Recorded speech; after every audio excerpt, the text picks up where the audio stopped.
CA Tamanna Patel this side from Ahmedabad. For indirect taxes, I have followed CA Yashwant Mangal sir and secured 62 marks in IDT. And as sir always says, Mahol ke saath padho, which helped me to achieve this milestone. Thank you very much, sir. Hi Yashwant sir, this is Mayur Sapkale from Jalgaon. I scored 74 marks in CA final IDT only because of you, sir. I'm Shashin Redia. I cleared my CA final in this attempt. I got exemption in IDT, all because of Yashwant Mangal sir. इनके lectures देखो, इनकी summary book से पढ़ो और बस माहौल बना के आओ एग्जाम में.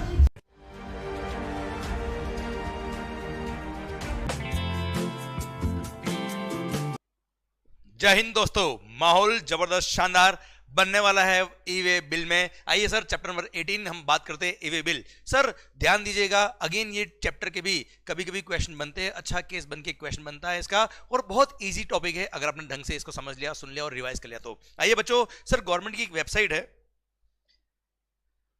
www.ewaybillgst.gov.in जिसको बोलते हैं common portal for the purpose of generation of e-way bill. तो सर जब भी आप मूवमेंट ऑफ द गुड्स करते हो ऑफ कंसाइनमेंट वैल्यू एक्सीडिंग ₹50,000 तो ई-वे बिल जनरेट करना पड़ता है. इसका फॉर्म नंबर होता है सर GST EWB 01, ये फॉर्म नंबर है फॉर ई-वे बिल. आइए बच्चों, सर अब ई-वे बिल के प्रोविजंस क्या कहते हैं. Section number 68 read with rule number 138 A B C D E, वहां तक हम पढ़ने वाले हैं. सर अब सर इसकी फर्स्ट लाइन, मालिक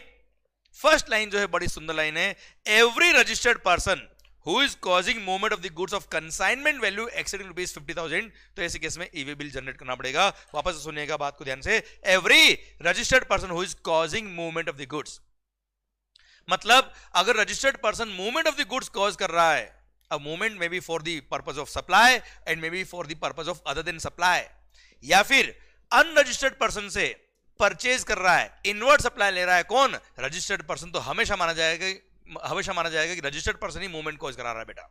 क्लियर. अब ऐसे केस में जो मूवमेंट ऑफ द गुड्स हो रहा है, उस गुड्स का कंसाइनमेंट वैल्यू अगर एक्सीडिंग ₹50,000 है, तो ऐसे केस में ई-वे बिल जनरेट करना कंपलसरी है. अब कंसाइनमेंट वैल्यू, सर ध्यान देना, पूरे जीएसटी में हमने जहां वैल्यू की बात करी, वैल्यू एक्सक्लूड जीएसटी का अमाउंट, पर sir for the purpose of GST the consignment value shall include GST का अमाउंट ऑल्सो. बट अगर उस कंसाइनमेंट में कुछ गुड्स टैक्सेबल है, कुछ गुड्स एग्जेम्प्टेड है, तो एग्जेम्प्टेड की वैल्यू को इंक्लूड नहीं करने का, सर टैक्सेबल गुड्स की वैल्यू प्लस उस पर जो जीएसटी का अमाउंट है वो सब इंक्लूड करने का, और तब देखने का कि एक्सीडिंग ₹50,000 वैल्यू हो रहा है कि नहीं हो रहा है. अगर हो रहा है तो ऐसे केस में ई-वे बिल जनरेट करना पड़ेगा. पर अगर sir movement of the goods करा कौन रहा है, अनरजिस्टर्ड पर्सन,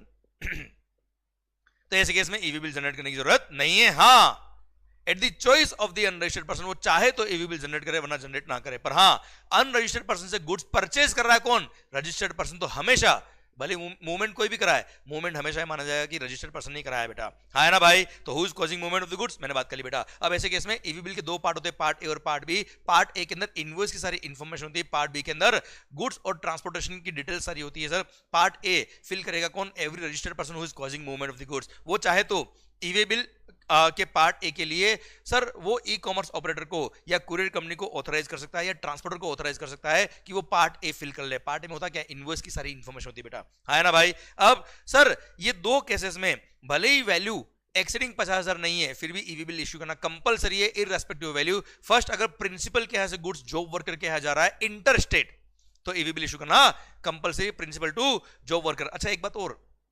जो अभी हमने बात करी ना ऊपर बेटा, यहां पे मूवमेंट ऑफ द गुड्स भले ही इंट्रास्टेट हो या इंटरस्टेट हो, मैं तो कह रहा हूं मुंबई से मुंबई ही ट्रांसपोर्ट हो रहा है, पर अगर कंसाइनमेंट वैल्यू एक्सीडिंग 50,000 है तो ई-वे बिल इश्यू करना कंपलसरी है बेटा.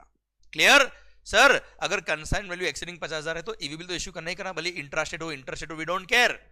पर सर ये दो केस में सर 50,000 वैल्यू क्रॉस करे ना करे, ई-वे बिल इश्यू करना कंपलसरी. फर्स्ट, जो principal to job worker goods जा रहा है इंटरस्टेट, तो sir irrespective value e-way bill generate करना पड़ेगा. सेकंड, मेरे मालिक ये बोलता है क्या, आपने रजिस्ट्रेशन टाइम पढ़ा था क्या कि handicraft goods, notified handicraft goods के केस में कैजुअल टैक्सेबल पर्सन या इंटरस्टेट जो इस तरह की गुड्स सप्लाई करते हैं उनको थ्रेशोल्ड लिमिट ऑफ रजिस्ट्रेशन का बेनिफिट मिलेगा. They have been exempted from getting registration. पर ऐसे लोगों को सर जब वो गुड्स का मूवमेंट करेंगे इंटरस्टेट, तब ई-वे बिल इश्यू करना कंपलसरी है इररेस्पेक्टिव ऑफ वैल्यू, प्लस उनके पास पैन नंबर होना कंपलसरी है. ये हमने वहां पढ़ा था. ओके मालिक. चलिए अब आता है क्या, bill to ship to model अगर है तो सर सिंस मूवमेंट तो एक बार ही हो रहा है ना यार, तो वहां पे एक ही ईवी बिल इशू करना है, और ईवी बिल पोर्टल पे जब आप जाएंगे वहां पे भी बिल टू शिप टू का ऑप्शन आ जाएगा, वो सेलेक्ट करिएगा और single EV bill is required to be generated in this case. Now point comes कि what all information is required to be furnished in EV bill. तो मैंने आपको बता दिया पार्ट ए के अंदर इनवॉइस की सारी इंफॉर्मेशन होती है और सर पार्ट बी के अंदर ट्रांसपोर्ट की डिटेल होती है कि sir document number, transport document number, जैसे गुड्स से जैसे व्हीकल से ट्रांसपोर्ट होता है GR number, GR receipt, goods receipt number, then railway से होता है railway receipt number, airway bill number, bill of lading number, vehicle number on it in case of goods transported by road. ये सारी information होनी चाहिए। ये part B के अंदर जो इंफॉर्मेशन होगी वो फर्निश कौन करेगा, या तो जिसने पार्ट ए बनाया वो पर्सन, या ट्रांसपोर्टर इंफॉर्मेशन फर्निश करेगा पार्ट बी के अंदर, और पार्ट बी फिल होगा, सबमिट होगा, उसके बाद ही मानेंगे कि ईवी बिल जनरेट हुआ है, ईवी बिल सर आपने जनरेट किया है, वरना ईवी बिल जनरेट ही नहीं हुआ ऐसा माना जाएगा। पर इसके दो एक्सेप्शन है, मतलब उन दो एक्सेप्शनल केस में मैं आपको यहां बताता हूं लिंक करके, उन दो एक्सेप्शनल केस में अगर आपने पार्ट बी में इंफॉर्मेशन फिल नहीं करी तो सर चलेगा, अदरवाइज ये मानेंगे कि ईवी बिल जनरेट ही नहीं हुआ। हाँ है ना भाई, अदरवाइज पार्ट बी जब फिल करके सबमिट करेंगे तभी ईवी बिल का unique EV bill number generate होता है और वही ईवी बिल जनरेट हुआ है मानते हैं। पर ये दो एक्सेप्शनल केस, फर्स्ट आपके यहां से कंसर्नर के यहां से गुड्स जा रहा है कहां पर, ट्रांसपोर्टर की प्लेस पर, जहां पे वो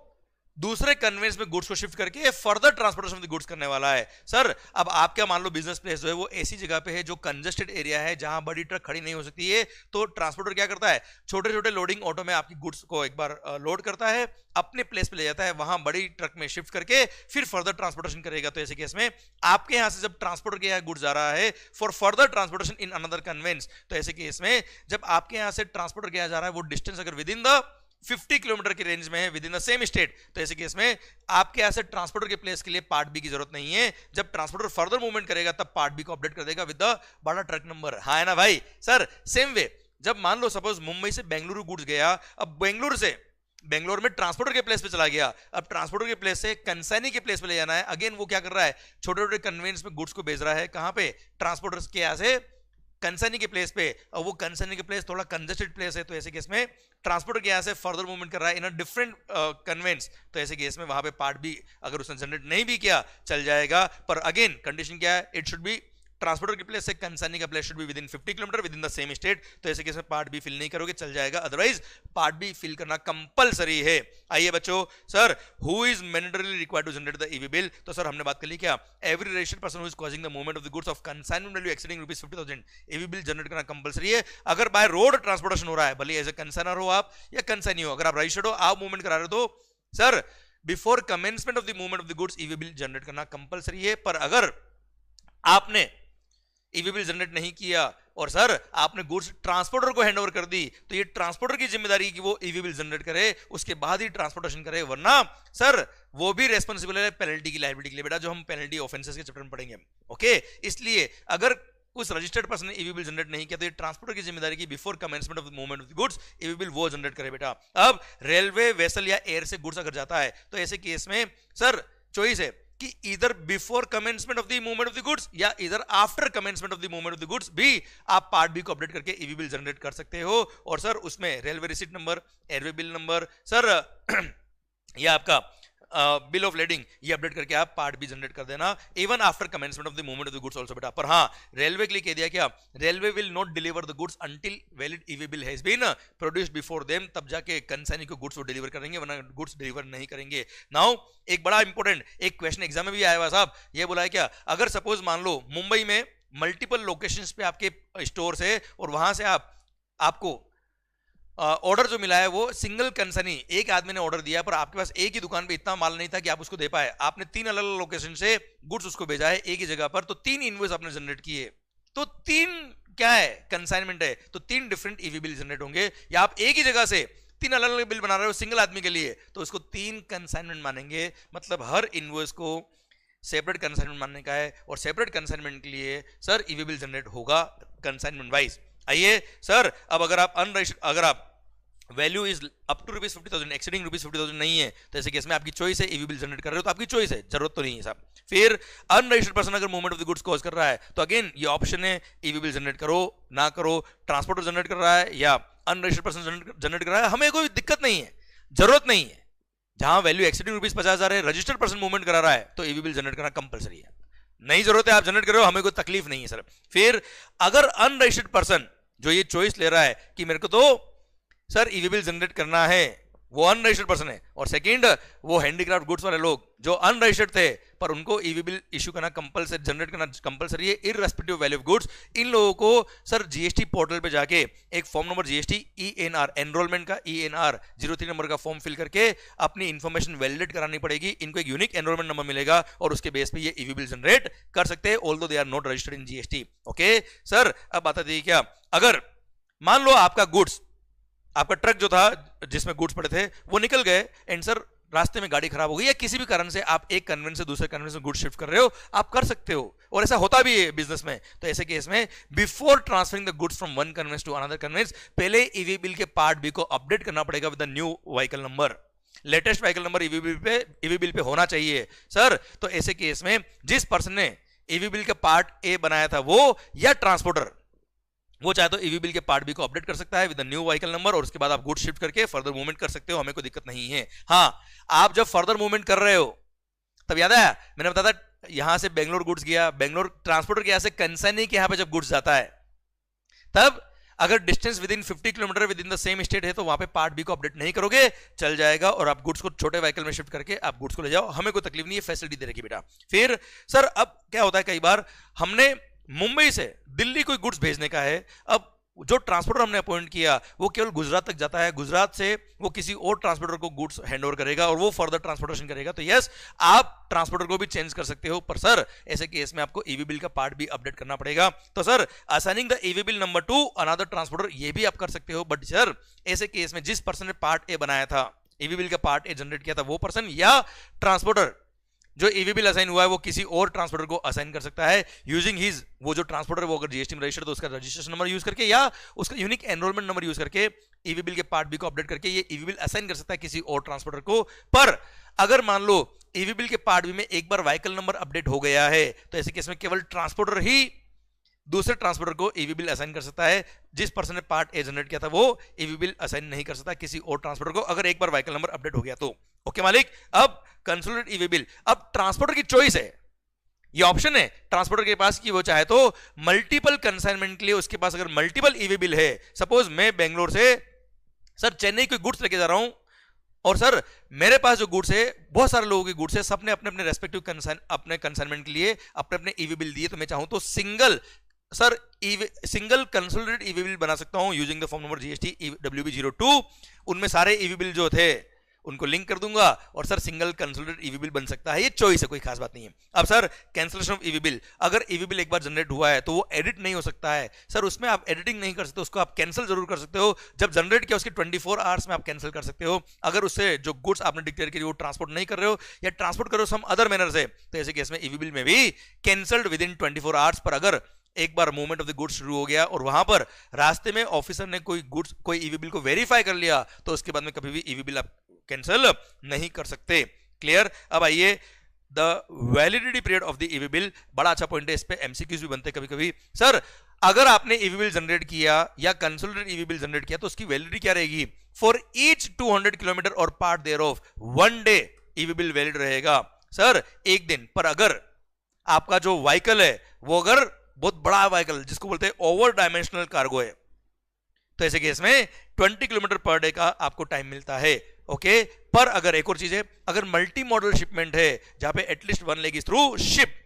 मल्टी मॉडल शिपमेंट मतलब आप मान लो मुंबई से चेन्नई कोई गुड्स भेज रहे हो, उसमें थोड़ा ट्रांसपोर्टेशन बाय रोड है, थोड़ा ट्रांसपोर्टेशन बाय रेलवे है, थोड़ा ट्रांसपोर्टेशन बाय शिप भी है, तो ऐसे केस में सर यहाँ पे 20 किलोमीटर पर डे के लिए आपका ईवी बिल वैलिड रहेगा। मतलब अगर आपका डिस्टेंस सपोज 50 किलोमीटर है तो सर अगर मल्टी मॉडल शिपमेंट है जहां पे at least 1 leg is through ship, तो ऐसे केस में 3 दिन आपका ईवी बिल वैलिड रहेगा। So this is how you have to calculate the validity period of the e-way bill. अब ये 3 दिन या 1 दिन जो भी है ये काउंट कब से करना है? मिडनाइट, रात 12 बजे से। ध्यान रखिएगा बेटा, जिस टाइम आपने ईवी बिल जनरेट किया है वो तारीख जब खत्म हो रही रात को 12 बजे, वहां से मतलब मिडनाइट से ये नंबर ऑफ डेज काउंट होंगे for the purpose of validity period बेटा। ओके, एंड सर कमिश्नर चाहे तो सर ईवी बिल की वैलिडिटी को एक्सटेंड भी कर सकता है। और हाँ, ट्रांसपोर्टर को भी पावर दे रखा है, ट्रांसपोर्टर को भी चॉइस दे रखी है कि अगर एक्सेप्शनल सर्कमस्टेंसेस हो गए, कभी कोई एक्सीडेंट वगैरह हो गया और सर ऐसे केस में ईवी बिल का वैलिडिटी अगर उसको एक्सटेंड करना पड़ रहा है तो ऐसे केस में under exceptional circumstances he can also extend the validity period of EV bill, but उसको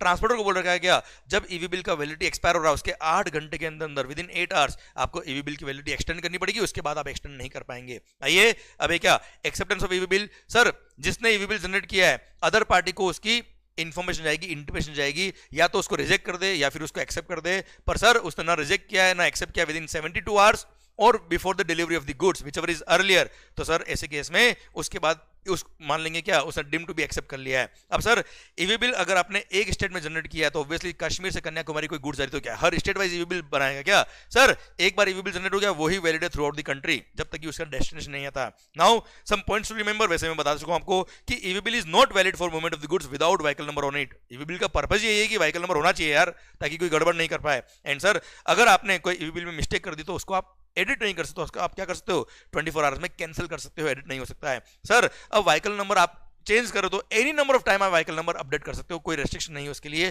पर यस जब भी व्हीकल को वेरीफाई करेगा डिपार्टमेंट तो जिस व्हीकल में वो गुड्स है उसी व्हीकल का नंबर दिखना चाहिए ईवी बिल को वेरीफाई करते वक्त, latest vehicle number should be there. Okay now sir there are some cases जहां पे ईवी बिल की रिक्वायरमेंट नहीं है, ईवी बिल जनरेट नहीं करना होता है। फर्स्ट जो गुड्स एनेक्सर में कवर है उनके लिए मूवमेंट ऑफ द गुड्स अगर आप कर रहे हो तो ईवी बिल नहीं जनरेट करना है। फर्स्ट क्या है, LPG for supply to household और non domestic exempted category customers के लिए ईवी बिल की जरूरत नहीं होती। सेम वे सर इसको कनेक्ट कर दिया यहां वाले पॉइंट से, एम्प्टी सिलेंडर्स क्या होता है, सिलेंडर से सर कई बार घर पे जो भाई जब तक पाइपलाइन नहीं लगी हर जगह वहां तो सिलेंडर से ही गैस सप्लाई होती है ना घर पे यार, तो सर आपने क्या किया एम्प्टी सिलेंडर दिया, उसने फिल्ड सिलेंडर दिया, तो जो गैस सप्लाई करने वाला पर्सन है वो खाली सिलेंडर जब लेके जा रहा है तो क्या वो खाली सिलेंडर की वैल्यू अगर 50,000 क्रॉस करती है तो क्या उसको ईवी बिल जनरेट करना पड़ेगा। तो एक्चुअली क्या इन्होंने एलपीजी गैस लिखा, एलपीजी गैस तो कब मानेंगे जब उसमें गैस भरी हुई है, खाली सिलेंडर ले जा रहे तो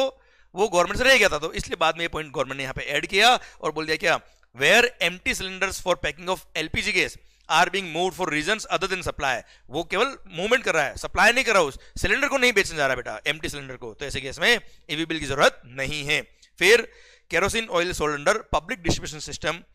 जो गवर्नमेंट की दुकान होती है ना बड़ा राशन की दुकान, वहां से सब पब्लिक केरोसिन सेल होता है, वहां पे ईवी बिल की जरूरत नहीं होती है। Then postal baggage transported by department of post, then natural और कल्चर, अरे मोती वगैरह जो होते हैं ना गोल्ड डायमंड सब आ रहा है इसमें बेटा, ठीक है ज्वेलरी वगैरह, अब सब ये सब महंगे गुड्स होते हैं, इसमें ईवी बिल की जरूरत नहीं होती बेटा। नेचुरल और कल्चर्ड पल्स, प्रीशियस और semi precious stones, precious metals and metals clad with precious metal, then jewellery goldsmith और सिल्वर स्मिथ, मतलब ज्वेलरी जो गोल्ड की और सिल्वर की बनी हुई है, and other articles excepting imitation jewellery, भाई जो आर्टिफिशियल ज्वेलरी होती है उसमें तो ईवी बिल जनरेट करना पड़ेगा। देन करेंसी, अच्छा एक जस्ट नॉलेज के लिए बता रहा हूं आपको बेटा, वैसे ज्वेलरी और पल्स के लिए एक अलग से रूल और आ गया है, जो स्टेट गवर्नमेंट चाहे उसको अप्लाई कर सकता है, वो रूल आपके सिलेबस में नहीं आता इसलिए मैं आपको बात नहीं कर रहा ना, आपको पढ़ना है क्योंकि वो स्पेसिफिक गुड्स स्पेसिफिक है बेटा। ओके चलिए करेंसी मूवमेंट करो तो ईवी बिल की जरूरत नहीं होती है क्योंकि ये सब ये सीक्रेट मूवमेंट होता है बेटा, इसलिए ईवी बिल जनरेट कर दिया तो सर सीक्रेसी खत्म हो जाती है इसकी। देन यूज्ड पर्सनल और हाउसहोल्ड आर्टिकल्स, अपना घर शिफ्ट कर रहे हो बेटा, परिवार नहीं घर, सर घर का सामान शिफ्ट कर रहे हो ईवी बिल की जरूरत नहीं है। देन कोरल अनवर्क्ड और वर्क्ड कोरल, ईवी बिल की जरूरत नहीं है, वो गुड्स है जिनके लिए गवर्नमेंट ने मना कर दिया, ईवी बिल जनरेट करने की जरूरत नहीं है। Now next non motorise conveyance, अरे सर घोड़ा गाड़ी हाथ गाड़ी से अगर आप मूवमेंट कर रहे हो, लारी वगैरह से गुड्स का आप ट्रांसपोर्ट कर रहे हो तो ईवी बिल की जरूरत नहीं है। देन कस्टम पोर्ट से इनलैंड कंटेनर डिपो या कंटेनर फ्रेट स्टेशन आप गुड्स लेके जा रहे हो, या एक कस्टम पोर्ट से दूसरे कस्टम पोर्ट पे लेके जा रहे हो, या वाइस वर्सा, ये रहा point. Sir inland container depot से आप पोर्ट एयरपोर्ट एटसेट्रा गुड्स लेके जा रहे हो, या एक पोर्ट से दूसरे पोर्ट पे under custom seal custom supervision आप गुड्स को लेके जा रहे हो, तो आपको कोई ईवी बिल जनरेट करने की जरूरत नहीं है। फिर सर ध्यान दीजिएगा, हर स्टेट गवर्नमेंट को या यूनियन टेरिटरी को पावर दिया कि सर वो अपने अपने स्टेट के अंदर कुछ एग्जम्पशन और दे सकते हैं, और अगर हर एसजीएसटी एक्ट ने कुछ एग्जम्पशन दिए, हर एसजीएसटी रूल्स में एग्जम्पशन दिए, तो वो सीजीएसटी रूल्स के लिए भी एप्लीकेबल रहेगा। जैसे मैं बताया था आपको जस्ट एग्जांपल के लिए, कुछ स्टेट गवर्नमेंट ने with in the state movement होता है तो वहां लिमिट 1 लाख की करी हुई है, 2 लाख की करी हुई है कि सर 1 लाख का मूवमेंट अगर हो रहा है एक्सीडिंग 1 लाख तो ही ईवी बिल जनरेट करना है, वरना ईवी बिल जनरेट नहीं करना है। तो उस स्टेट के लिए सीजीएसटी रूल्स भी यही फॉलो करेंगे, पर वो आपको याद करने की जरूरत नहीं, आपको तो एक्सीडिंग 50,000 की लिमिट ही याद करनी है, हर एसजीएसटी रूल्स आपके कोर्स में नहीं आता है। ओके मालिक चलिए, सर अगर एग्जेम्प्टेड गुड्स का आप ट्रांसपोर्ट कर रहे हो तो ईवी बिल की जरूरत नहीं है except deoiled cake. Then अगर आप वो घूम लो झूम लो याद है 6 गुड्स सर जिन पे जीएसटी लेवी नहीं होता है, सर ऐसे गुड्स लिकर वगैरह, या आप liquor for alcohol liquor for human consumption या पेट्रोलियम वाले गुड्स जिन पे जीएसटी लेवी नहीं होता है सर, वो गुड्स का मूवमेंट कर रहे हो तो ईवी बिल की जरूरत नहीं है। देन शेड्यूल 3 वाला कोई ट्रांजेक्शन है सर, उस पर जीएसटी लगता ही नहीं तो ईवी बिल की जरूरत भी नहीं है। देन सर आप कोई ट्रांजिट कार्गो टू और फ्रॉम नेपाल और भूटान जा रहा है आ रहा है तो ईवी बिल की जरूरत नहीं होती है। देन ध्यान रखिएगा, कैंटीन स्टोर्स डिपार्टमेंट, कैंटीन जो आर्मी का होता है बेटा, कैंटीन स्टोर डिपार्टमेंट अपने यूनिट रन कैंटीन्स को या अपने ऑथराइज कस्टमर्स को गुड्स बेच रहा है या यूनिट रन कैंटीन्स अपने ऑथराइज कस्टमर को गुड्स बेच रहा है तो ईवी बिल की जरूरत नहीं है। Second thing sir, NPCIL nuclear power corporation of India को अगर आप heavy water and nuclear fuels department of energy, department of atomic energy अगर सप्लाई करता है एनपीसीआईएल को heavy water and nuclear fuels तो ईवी बिल की जरूरत नहीं होती है। सब सीक्रेट ट्रांसपोर्टेशन होते हैं बेटा। Then sir, ministry of defence अगर कोई मूवमेंट करता है एज ए कंसर्न तो इनका मूवमेंट भी अगेन बहुत ही सीक्रेटली होता है, ईवी बिल की जरूरत नहीं होती है। Then government of India as a consignor, government of India या गवर्नमेंट ऑफ एनी स्टेट या लोकल अथॉरिटी रेलवे से एज अ कंसाइनर कोई गुड्स का ट्रांसपोर्टेशन करे तो ईवी बिल की जरूरत नहीं है। एम्प्टी कार्गो कंटेनर्स, खाली ट्रक जा रही वो अपने में गुड्स है पर ईवी बिल की जरूरत नहीं है। सर ध्यान दीजिएगा, एक और अच्छा पॉइंट है, अगर कोई ट्रक वे ब्रिज, अरे भाई वे ब्रिज जा रही है बेटा, तो सर ऐसे केस में होता ना काटा काटा महेश वे ब्रिज सर, तो सर तोल काटा जहां पे ट्रक का वजन हो जाता है बेटा, ट्रक उस पर खड़ा हो जाता है, ट्रक का वजन हो जाता है बेटा। तो सर अगर आपके यहां से गुड्स ट्रक में भर के वे ब्रिज तक जा रहा है और वे ब्रिज से वापस आने वाला है तो सर वो वे ब्रिज अगर विद इन 20 किलोमीटर है तो सर केवल डिलीवरी चालान दे देना उसको जब वे ब्रिज जा रहा तब ईवी बिल जनरेट करने की जरूरत नहीं है। ओके मालिक, डन। सरकार आइए, रूल नंबर 138A क्या बोलता है कि sir person incharge of the conveyance को क्या क्या डॉक्यूमेंट रखने, tax invoice, bill of supply, delivery challan और अगर ई इनवॉइस इश्यू किया तो क्यूआर कोड, प्लस उसको ईवी बिल इन फिजिकल या इन इलेक्ट्रॉनिक फॉर्म उसको रखना पड़ेगा, प्लस अगर इंपोर्ट ऑफ गुड्स अगर है तो बिल ऑफ एंट्री, प्लस उसके अंदर सर बिल ऑफ एंट्री का नंबर एंड डेट भी मेंशन करेगा in EV bill number. EV bill जो होता है ना पार्ट ए, उसमें ईवी बिल नंबर, उसमें बिल ऑफ एंट्री का नंबर और डेट भी मेंशन करना पड़ेगा। Clear, done. सरकार now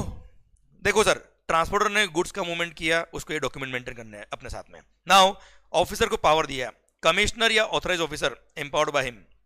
may authorize any officer to intercept any conveyance and verify the documents and goods contained in it बेटा। अब उसने वेरीफाई अगर किया, व्हीकल को रोक के वेरीफाई किया, चेक किया, तो उसकी जो रिपोर्ट है, summary report is to be updated within 24 hours by the officer and final report is required to be updated by the proper officer within 3 days। Plus final report के लिए commission चाहे तो 3 दिन का time उसको officer को और दे सकता है, ये अपडेट करना पड़ेगा प्रॉपर ऑफिसर को जीएसटी पोर्टल पे बेटा। पर सर अगेन 24 आवर्स और ये 3 दिन का जो टाइम है 3 + 3 डेज का टाइम कब से काउंट करना है, जिस दिन वेरिफिकेशन किया उसकी रात 12 बजे से 3 दिन और 24 आवर्स काउंट किए जाएंगे बच्चों। ओके सर, एंड हाँ, अगर एक बार किसी व्हीकल का वेरिफिकेशन हो गया, चेकिंग हो गया, तो उसको बार बार चेक नहीं करेंगे सर, बाद में उसका वापस से कोई physical verification of the truck नहीं होगा जब तक कि वो अपने डेस्टिनेशन नहीं पहुंचाता, accept where there is a specific information relating to evasion of tax is made subsequently। okay, done। 138D बोलता है क्या, अगर किसी भी कन्वेंस को more than 30 मिनट्स रोक दिया है तो वो पर्सन इंचार्ज चाहे तो इसकी इंफॉर्मेशन कॉमन पोर्टल पे अपडेट कर सकता है। ओके सर, कोई खास बात नहीं है। अच्छा एक बात ध्यान रखना, goods transported bye railway, movement of goods by railway, sir it does not include अगर रेलवे ने कोई रेलवे की बोगी लीज पे दे दी किसी को, तो सर ये नहीं माना जाएगा कि रेलवे ने ट्रांसपोर्ट किया। तो sir transport of goods by railway etcetera does not include cases where leasing of parcel space by railways takes place. कोई एक बोगी ये पूरी आपको लीज पे दे दी तो ये नहीं मानेंगे कि रेलवे से ट्रांसपोर्ट हुआ है बेटा। आइए, बड़ा अच्छा रूल मुझे जो लगता है, रूल नंबर 138E, वो बोलता है क्या, blocking of EV bill generation facility. अगर आप सर ध्यान देना, इन 4 में से किसी भी एक केस में कवर होते हो, मतलब सपोज आप अगर कंपोजिशन स्कीम में हो और आपने 2 कॉन्जिक्यूटिव क्वार्टर का जीएसटी CMP 08 फाइल नहीं किया, मतलब टैक्स पे नहीं किया, आप रेगुलर टैक्स पेयर हो और आपने 2 टैक्स पीरियड के रिटर्न सबमिट नहीं किए। अब टैक्स पीरियड मतलब वो पीरियड जिसके लिए रिटर्न फाइल करने की रिक्वायरमेंट होती है। अगर आपने QRMP स्कीम में रखा तो 2 क्वार्टर और नॉर्मल स्कीम में तो 2 महीना। सर आपने 2 टैक्स पीरियड के लिए रिटर्न फाइल नहीं किए, या आपने 2 कॉन्जिक्यूटिव मंथ या क्वार्टर के लिए GSTR 1 फर्निश नहीं किया, या फिर आपका रजिस्ट्रेशन सस्पेंड हो रखा है, ये 4 में से कहीं भी अगर आप फॉल करते हो तो आप जो आउटवर्ड मूवमेंट कर रहे हो, आई रिपीट, आप जो आउटवर्ड मूवमेंट कर रहे हो एज अ कंसाइनर, सर आपके लिए कोई पर्सन ईवी बिल का पार्ट जनरेट नहीं कर पाएगा, ना आप खुद कर पाएंगे, ना कंसाइनी कर पाएगा, ना ट्रांसपोर्टर कर पाएगा, ना ई कॉमर्स ऑपरेटर कर पाएगा, ना कुरियर कंपनी कर पाएगी। आपका कुल मिला के आउटवर्ड मूवमेंट ब्लॉक कर दिया है। अच्छा, आपका इनवर्ड मूवमेंट ब्लॉक नहीं किया बेटा, क्लियर, ये मैंने यहाँ पे इंपोर्ट नोट में लिखा है, आपका आउटवर्ड मूवमेंट ब्लॉक किया है सो दैट आप सेल नहीं कर पाए, हाँ है ना, आप आउटवर्ड मूवमेंट नहीं कर पाएंगे तो आपका बिजनेस अफेक्ट होगा और आप जल्दी से ये कंप्लायंस पूरे करेंगे, this is the purpose of the law. Clear, पर कमिश्नर के पास पावर है, आपके ज्यूरिसडिक्शनल कमिश्नर के पास पावर है कि वो चाहे तो, अगर आपने उसको प्रेजेंट किया कि साहब मेरे केस में ब्लॉकिंग हटाओ, तो वो चाहे तो ब्लॉकिंग हटा भी सकता है, वो चाहे तो आपकी एप्लीकेशन को रिजेक्ट भी कर सकता है, but before rejection an opportunity being heard will be given to the assessee. Clear, done. आइए बच्चों, एक लास्ट पॉइंट बोलता है क्या, अगर आपके केस में मान लो कभी ईवे बिल एग्जाम किया हुआ है तो इट डजंट मीन कि आपको कोई और डॉक्यूमेंट मेंटेन नहीं करना है, तो जो person incharge of the conveyance है उसको tax invoice, bill of supply या delivery challan etcetera has to accompany with the goods. अगर भले ही ईवी बिल के लिए एग्जामिशन दे रखा है, ये सारे डॉक्यूमेंट तो आपको ले जाने ही पड़ेंगे साथ में। क्लियर, डन, कोई खास बात नहीं। अब आइए सर्कुलर, यहाँ पे मैं अज्यूम कर रहा हूं कि वैल्यू एक्सीडिंग ₹50,000 है। फर्स्ट, अगर कोई गुड्स ट्रांजिट होता है from one state to another state, पर सर उसका मूवमेंट जो हो रहा है ना बेटा, वो स्टेट वन से स्टेट वन में ही हो रहा है, पर रास्ते में स्टेट टू की बॉर्डर भी आती है और स्टेट टू भी उसको क्रॉस करना पड़ता है, तब जाके वापस, मतलब कुल मिला के स्टेट का डिजाइन इस तरह से है कि सर स्टेट नंबर वन से स्टेट नंबर वन में ही जाना है उसको, पर रास्ता ऐसा है कि इसमें स्टेट टू भी क्रॉस होता है, तो क्या ईवी बिल जरूरत है? अरे भाई मैं तो कह रहा हूं स्टेट टू नहीं भी आए with in the same city भी ट्रांसपोर्टेशन हो रहा है, पर अगर कंसाइनमेंट वैल्यू एक्सीडिंग ₹50,000 है तो ईवी बिल जनरेट करना है। सेकंड थिंग, सर अगर आप डीटी यूनिट से एसजेड यूनिट को कोई गुड्स ट्रांसपोर्ट कर रहे हो तो क्या अगर 50,000 से एक्सीड है वैल्यू तो क्या ईवी बिल जनरेट करना है? Answer is yes. हाँ, किसी स्टेट गवर्नमेंट ने स्पेसिफिक कोई एग्जाम्पशन दे रखा अपने एसजीएस रूल्स में तो एक अलग बात होगी, अदरवाइज सर अलग से कोई एग्जाम्पशन नहीं दे रखा सीजीएस रूल्स में तो यहाँ पे ईवी बिल जनरेट करना पड़ेगा, पर अगर एग्जाम किया तो ईवी बिल जनरेट नहीं करना है। ओके, चलिए सर नाउ पढ़ता है क्या, अगर आपने कोई गुड्स मान लो मुंबई से कोलकाता ट्रांसपोर्ट कराई और आपने ट्रांसपोर्टर को बोला कि आपको ही 4 दिन के लिए बीच में स्टोर करना है गुड्स को, मैं जब मांगूंगा तब दे देना सर, तो इसको बोलते हैं क्या sir warehouse during transit. तो ट्रांसपोर्टर क्या करता है, अपने ही गोडाउन में गुड्स को स्टोर कर लेता है। अब सर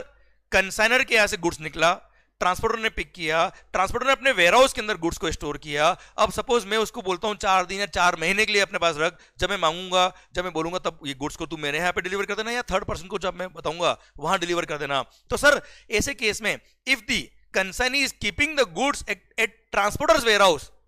तो सर आपने और मैंने प्लेस ऑफ बिजनेस की डेफिनेशन पढ़ी हुई है, और प्लेस ऑफ बिजनेस बोलता है क्या, प्लेस ऑफ बिजनेस की डेफिनेशन में इंक्लूड होता है क्या, वो प्लेस जहां पे आप अपने गुड्स को स्टोर करते हो। तो सर उस प्लेस को भी आपको कंसाइनी को डिक्लेयर करना पड़ेगा as your additional place of business. तो अगर सर कोई ट्रांसपोर्टर अपने वेयरहाउस में गुड्स का स्टोर करता है at the request of the consignee, तो उस वेयरहाउस को कंसाइनी को डिक्लेयर करना पड़ेगा as is additional place of business in your registration certificate. अब ऐसे केस में सर जब सपोज मुंबई से गुड्स निकला और मुंबई से गुड्स निकल के सप्लायर के से गुड्स निकल के ट्रांसपोर्टर के वेयरहाउस से पहुंचा है, तो movement of the goods complete हो चुका है, ये ईवे बिल का काम हो चुका है, और ईवे बिल यहां तक वैलिड था जहां आपका ट्रांसपोर्टर का गोडाउन था। अब कंसाइनी 1 महीने बाद बोलता है आफ्टर 1 मंथ दैट गुड्स को आप एक काम करो मेरे प्लेस पे भेज दो, या मेरे कस्टमर के प्लेस पे भेज दो, या XYZ जगह भेज दो। तो ऐसे केस में वो जो पुराना ईवी बिल था उसकी वैलिडिटी को एक्सटेंड करने की बात नहीं आती है।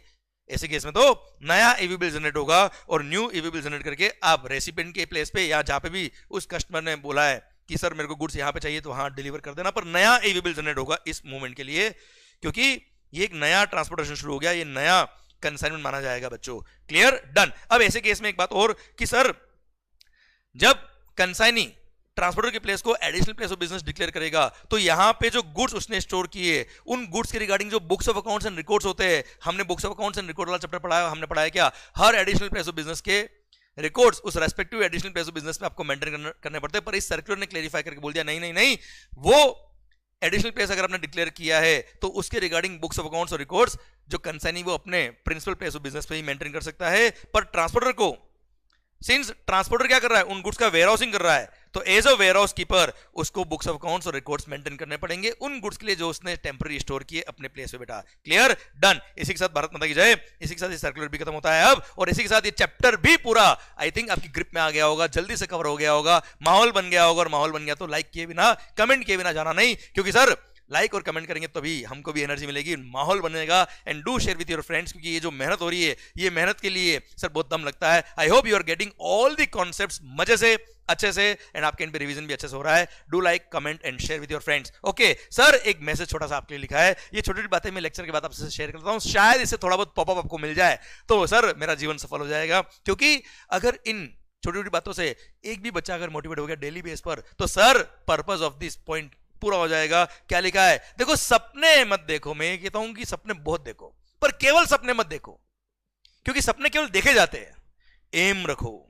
एक टारगेट रखो, क्योंकि एम अचीव किए जाते हैं, और मुझे पता है आप एम अचीव कर रहे हो। इस लेक्चर को अगर आपने यहां तक देख लिया, मतलब आप अपना एम अचीव करने वाले हो, and definitely you will succeed. My all prayers are for you guys. मस्त होके पढ़े, खुश होके पढ़े, पूरी जोश के साथ पढ़े, पूरी एनर्जी के साथ पढ़े, डल होके नहीं पढ़े। सर ताकत आपको मिलेगी, एंड सर आई होप ये लेक्चर्स आपको और भी एनर्जी देंगे। All the best guys, thank you so much, see you soon. और जब भी सर हम लोग सर सीए बन जाएंगे, डेफिनेटली एक दिन जरूर मिलेंगे। All the best, thank you so much, bye bye.